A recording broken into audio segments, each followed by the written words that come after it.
Finally आपने thumbnail तो देख ही लिया होगा कि पटवारी वैकेंसी आ गई है। आखिर कितने पदों पे वैकेंसी आई है, कब तक इसकी एग्ज़ाम होगी, इन सभी बातों के बारे में आज हम विस्तार में समझेंगे। तो चलिए शुरू करते हैं। मैं हूं Vikram, sunrise academy education for next level में आपका स्वागत करता हूं। तो देखिए, पटवारी परीक्षा का एक नोटिफिकेशन आया है आज ही के दिन, जिसमें अभी नई वैकेंसी के बारे में हमें बताया गया है। तो देखिए, पहले हम इसके अपडेट पढ़ लेते हैं, उसके बाद हम बात करेंगे कि क्या आखिर इसके लिए हमारे पास में क्या क्वालिफिकेशन होना चाहिए, क्या इस बार हमसे सीपीसीटी मांगी जाएगी, क्या इस बार हमसे सीपीसीटी के लिए कुछ टाइम पीरियड दिया जाएगा, या फिर फॉर्म फिलअप करते समय ही वो हमसे सीपीसीटी का फॉर्म भी मांगेंगे। तो इस बारे में आज सारी बात करते हैं। तो पहले हम पढ़ लेते हैं यहाँ पर कि देखिए आखिर आज का अपडेट आया क्या है।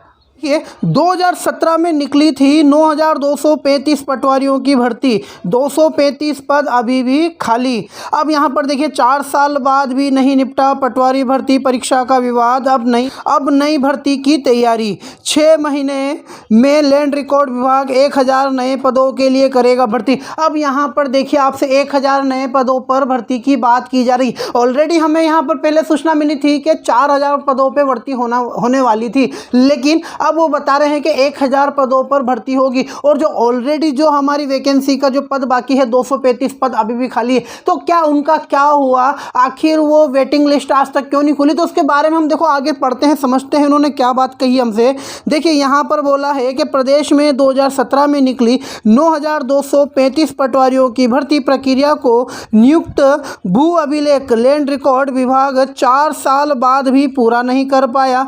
खाली पाए गए 235 पदों पर अभी भी भर्ती होना बाकी है, जिनके लिए वेटिंग लिस्ट में शामिल 4000 उम्मीदवार नौकरी मिलने की आस लगाए बैठे हैं। कुछ उम्मीदवार न्यायालय की शरण में भी गए हैं। उधर लैंड रिकॉर्ड विभाग भर्ती प्रक्रिया पूरी होने के साथ ही खाली रह गए 235 पदों को नई भर्ती प्रक्रिया के साथ संयोजित कर भर्ती करने की बात कर रहा है। इसका मतलब ये है कि जो आपके 235 पद जो ऑलरेडी जो अपने खाली पड़े, उनको भी ये जो नई वैकेंसी ला रहे हैं, मतलब नए पद जो 1000 पद ला रहे हैं, हो सकता है वो इनके साथ ही जोड़कर आपके एग्जाम करवाए। देखिए आगे उन्होंने क्या बोला है कि 4 साल पहले लैंड रिकॉर्ड विभाग ने प्रदेश में पटवारियों की रिक्त 9235 पदों के लिए भर्ती निकाली थी। इसके लिए पीईबी से परीक्षा कराई गई थी। 9235 पदों में से 8485 पदों पर पात्र उम्मीदवारों की भर्ती हो गई। शेष रह गए 750 पदों को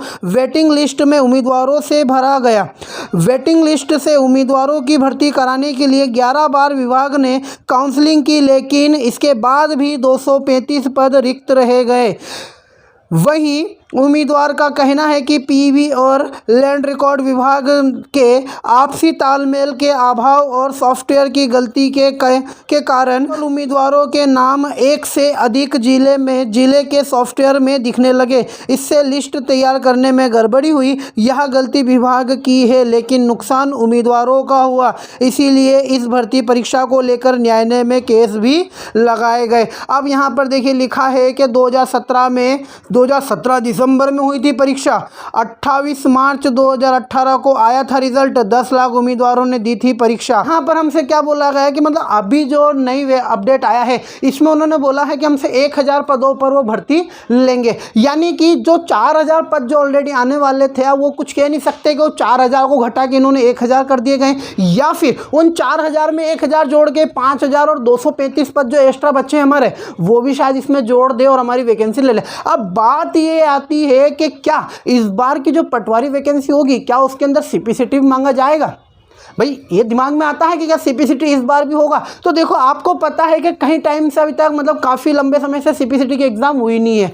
तो यहाँ पर अब बात ये आती है कि जो सीपीसीटी के एग्ज़ाम के जो फॉर्म थे, उनमें क्या 7 साल उनकी वैधता क्या हुआ, बढ़ा दी गई, जिसके कारण क्या हुआ कि जो पुराने उम्मीदवार हैं अब वो तो इसके अंदर फॉर्म भर सकते हैं, लेकिन यदि उन्होंने इस बार इस वैकेंसी में यदि उन्होंने सीपीसीटी अगर अनिवार्य कर दिया, तो जो नए उम्मीदवार हैं जो पटवारी की तैयारी कर रहे हैं, वो हो सकता है शायद कि इस एग्ज़ाम में फॉर्म ना भर पाए। लेकिन देखिए पीईबी है भाई, 4000 पद की जगह अगर वो 1000 ले रही है, 4000 में 1000 बढ़ा के 5000 ले रही है, तो देखिए उनको फॉर्म भराना है तो यहाँ पे ऐसा तो होगा नहीं कि वो सिर्फ यहाँ पे सीपीसीटी अनिवार्य करेंगे। तो ये मान के चलिए कि यहाँ पर वो 90% जिनके पास सीपीसीटी नहीं है उनको शायद हो सकता है 2 साल का यहाँ पर गैप दे दे कि 2 साल के अंदर आप सीपीसीटी लेके आ जाइए, अन्यथा आपको निकाल दिया जाएगा। आप अपनी तैयारी में लग जाइए, क्योंकि देखो ये अपडेट आ चुका है तो अब इसकी वैकेंसी भी होना। देखो ये वैकेंसी आपकी अभी बीच में आ जानी चाहिए थी, लेकिन लॉकडाउन के कारण उन्होंने क्या है कि इसको टाल दिया और आगे बढ़ा दी। उस समय सिर्फ एक स्टेटमेंट देके छोड़ दिया गया था कि 4000 पदों पे भर्ती आने वाली है,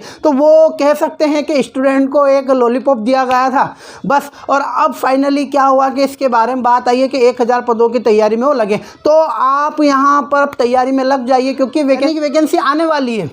क्लियर है? अब वैकेंसी आने वाली है तो आप अपनी तैयारी ना छोड़ें, भले चाहे कुछ भी हो, लॉकडाउन लगा कुछ भी, आप अपनी तैयारी कंटिन्यू रखें और ये वैकेंसी आएगी बस अब इसको फोड़ देना। अब बात करते हैं क्वालिफिकेशन की कि आखिर हमें इसके लिए क्या क्वालिफिकेशन चाहिए। तो देखिए इसके लिए हमें ग्रेजुएशन की ज़रूरत होगी। ग्रेजुएशन चाहे आपने किससे भी कराओ, आपने BA कराओ, BSc कराओ, BCom, आपने कुछ भी करा हो, आप इसके अंदर फॉर्म डाल सकते हैं। अब कुछ विद्यार्थियों का डाउट रहता है कि सर हमने तो जैसे कि कंप्यूटर में डिप्लोमा कर रखा है, DCA PGDCA कर रखा है, तो क्या हमें सीपीसीटी की ज़रूरत होगी? तो हाँ, देखिए आपको यहाँ पर सीपीसीटी की ज़रूरत होगी ही सर, क्योंकि यहाँ पर DCA PGDCA को इतनी मान्यता नहीं दी जाती जितनी कि सीपीसीटी को दी जाती है। तो ऐसी ही अपडेट पाने के लिए आप हमारे चैनल को सब्सक्राइब कीजिए तथा बेल आइकन को दबाना ना भूलें और इस वीडियो को ज़्यादा से ज़्यादा शेयर कीजिए। मिलते हैं फिर अपनी नेक्स्ट वीडियो में।